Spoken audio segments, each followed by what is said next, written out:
Are hidden costs eroding your business profits? Running a successful business requires constant vigilance, particularly when it comes to managing your bottom line. Even well-established companies can struggle with hidden expenses that slowly eat away at profits. Today's episode of Top Tips addresses this critical issue. We'll be joined by Mickey Pendergast, a cost reduction consultant with over 25 years of experience helping businesses identify and eliminate those stealthy, costly drains. Mickey will share valuable insights and actionable strategies to help you get control of your expenditures. Tune in and get ready to unlock real savings and boost your bottom line.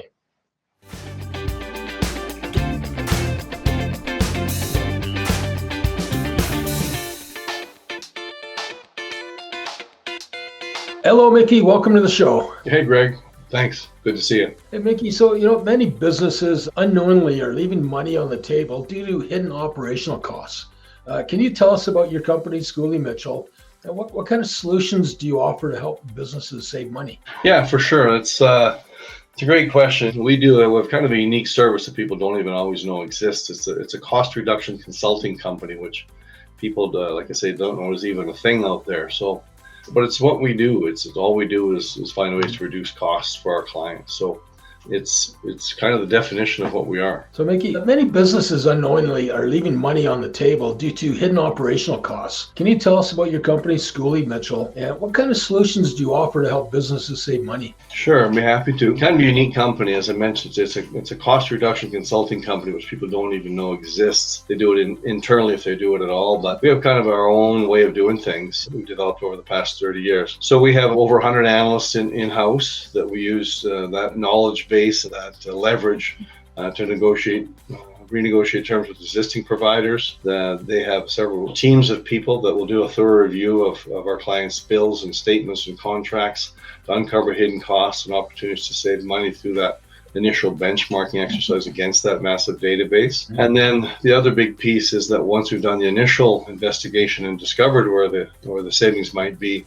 we have ongoing monthly monitoring of those expenses to make sure that there are no future increases in rate creep and new fees that quite often these providers are notorious for slipping in after the fact. So that's kind of the three ways that we attack it. Excellent. I think that continuous monitoring is critical, right? It's pretty easy to, once you think you got it fixed, to go back to sleep and, all of a sudden a year later, 2 years later, you're faced in the same situation. So I think that monitoring is a pretty crucial part of the service you guys provide. Yeah, for sure. A lot of these providers will make you an offer to give you a reduction you think you're taken care of, and then 6 months, 8 months, 12 months in the future, they start creeping back up again because they hope you don't notice. Well, we're paid to notice, and that's how we get paid too. So we're pretty careful to stay on top of that. So yeah, it's a nice little bonus service. I understand. I know many businesses are struggling with hidden and not so many expenses that are just eating away at their profits. So for those companies considering utilizing the services of a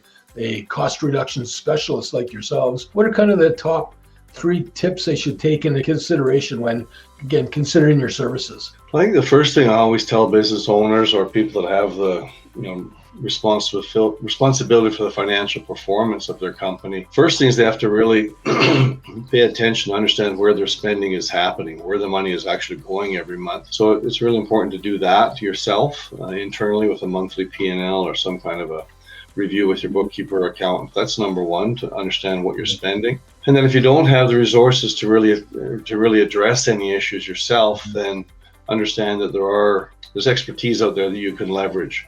Same as you might do if you're an accountant or you're a lawyer or you're anything else. You can use cost reduction specialists to take that on as a third party kind of a relationship. Mm-hmm. And in our case, for example, that review can be done without any upfront costs because our only fee is to share the savings that we find. So it's kind of a free way to find out if you're wasting any money. Well, so you guys are a skin in the game offering is what I call it. So yeah, unless you find savings, the end user is not paying you, right? That's exactly right. We don't charge for doing a review. We do a full blown audit essentially, but we only get paid if we're successful in finding savings. So yeah, skin in the game or success based fees or call it what you like. We We only get paid if we're successful. So sounds like a no-brainer to me, my friend. Yeah, you'd think so, wouldn't you? Okay, well, given that point, then it's a nice segue into the next question. Is some business owners, they might be a little hesitant about using cost reduction service providers. Fearing that you guys, you're just going to come in and cut corners, sacrifice quality. It's something that it seems to be easy to do, but again, the reality is, if it was easy to do, they would have already done it. But maybe, I don't know, can you shed some light on the value of the services and clear up kind of any misconceptions that businesses might have about what you actually do when you come in? Sure. The first question I always get, or one of the first comments I get in response, is that people, they don't want to change. Either they really like their provider, or they found out in the past it's a pain in the neck to change, whether it's telecom or garbage or shippers or credit card terminals or whatever the provider is, whatever category. It is a bit of a pain to change. And typically, in order to save money, you do have to switch from someone else, because someone who's a provider or a broker gets paid on commission if you switch. Because we're not a provider or a broker, we're an independent consultant, and we only get paid if we find savings. We don't have a horse in that race. We don't care if you stay with who you're with or if you switch. And we don't get incentives or kickbacks or commissions from any of these guys. So that's always the number one misconception, is that they have to switch and they're scared of that disruption, which I understand. The other one is that they're not big enough to qualify for any savings. And although we do have some very attainable thresholds, you don't have to be a big company that brings your own leverage to the conversation. We've got that. We've done this for 30,000 clients. So we've got that leverage. So our clients piggyback onto our leverage. So you don't have to be a big company to get big company pricing. And like we've already mentioned, we only work on contingency. So people think it's going to be expensive for someone to do all this, whatever, dozens or hundreds of man hours of work. That doesn't cost them anything in our model. So it's not an expensive, it doesn't cost you time or money. Your staff doesn't have to do the work, because we do all the work, pardon me. And there's no upfront fee. It's only share the savings. So the money you're going to send to the phone company or the garbage guy, we split it and we do all the work. Yeah, that's great. I guess, when you look at size, am I big enough? Am I small enough? I always go back to say, my money is really important to me.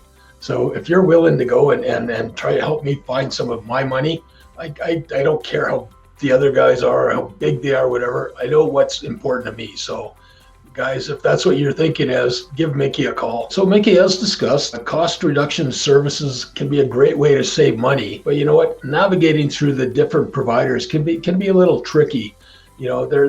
Some organizations are not as transparent and ethical as Schooley Mitchell, of course. So what are some of the common pitfalls or gotchas that the business owner should watch for when considering these services? Yeah, no, you're quite right. There's, like in any other industry, there's good and bad providers out there.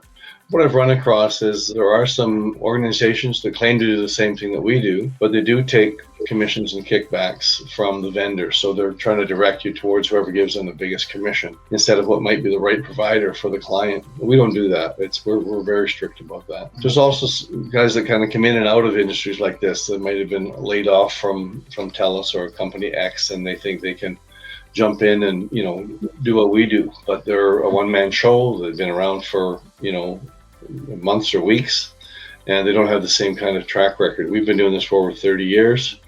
We've done it for, like I say, over 30,000 clients.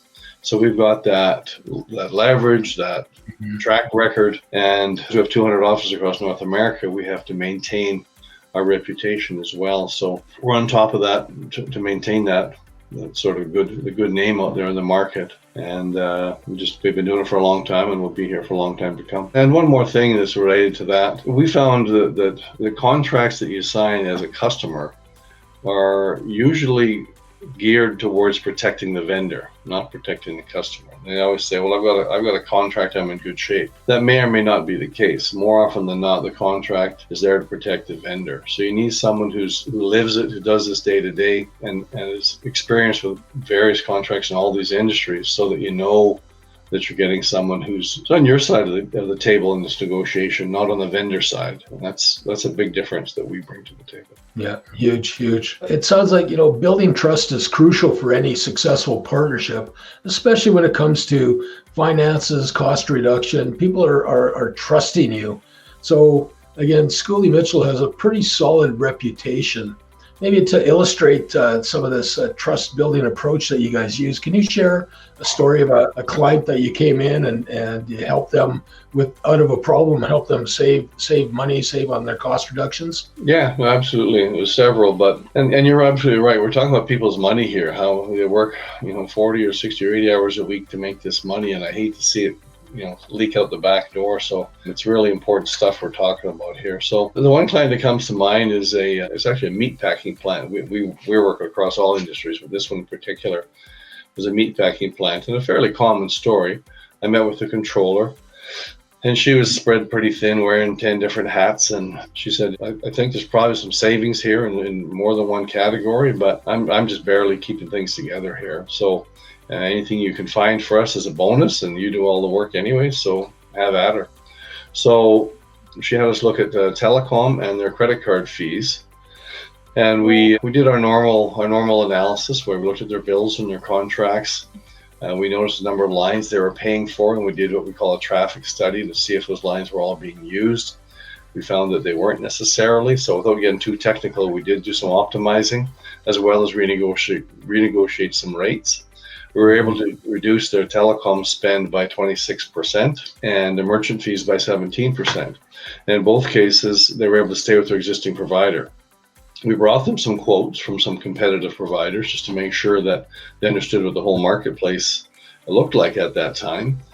And they could have saved a little bit more money on merchant by switching, but it wasn't substantial. It was so much easier to stay with who they're with. So they were able to save thousands and thousands of dollars without doing any of the work, and without even the disruption of changing provider. So they were pretty happy. Yeah, no doubt. Like I said before, it's a bit of a no-brainer. Why wouldn't they let you loose and go? So anyways, that's why we're here. That's why we're helping people become aware of what's available to them. So, yeah, absolutely. Cool. So this is a pretty interesting business, pretty cool. It's, you must feel great when you're able to, help businesses, help people, not only save money, keep their hard-earned capital, but, survive and thrive and stop from going under. It's pretty cool. So, why don't you share with us a little bit about what drives you? What's your passion? Why do you do what you do? Yeah, that's a good question. I guess I'm sort of a serial entrepreneur. I've been self-employed basically my whole career.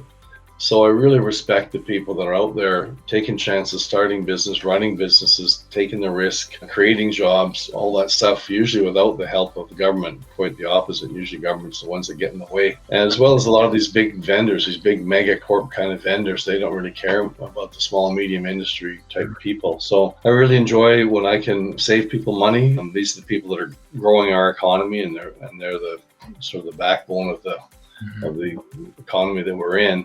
So to be able to help them keep some of their own money, and they can use it they can invest in the growth of their company, they can use it to foster innovation within their company, and they can sort of gain control and have that, even when we're unsuccessful, even when we can take a deep dive into someone's numbers and find out that there are no savings available that happen to be fully optimized in one way or another, we bring them back a report that says there's no savings here.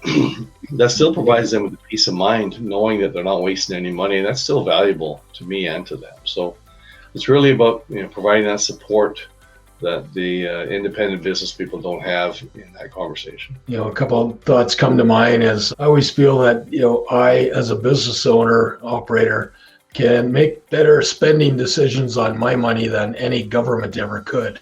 But a dollar is always better in the pockets of an entrepreneur than it is in the pockets of a government bureaucrat. It's there's no comparison. So the more we can do that, the better off we are, and the better off they are. I have a feeling that you and I can go off on quite the tangent about the government and government spending, but that's for another day. Is this a 3-hour show? We can talk all day about that. No kidding. Once we get into the Joe Rogan experience, we'll get into that. Mickey, so we're at the end of the show, at the end of the episode. Thank you very much. What is the kind of parting words of wisdom? What do you want people to take away from experiencing this episode with us? Sure. I guess the overarching message is that don't neglect the expense side of the equation. Everybody wants to grow their business, which is critical. You always have to grow sales.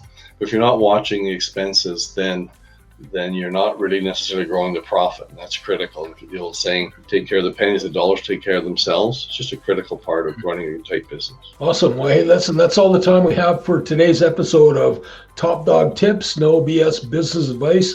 Mickey, thank you. It's been a very enlightening about you and your services. So thanks for being on the show. You bet. My pleasure. Please like, comment, and share. Be sure to subscribe to our Megapix YouTube channel. If you like what you've seen, share, tell your friends. If you don't, keep it to yourself. Take care.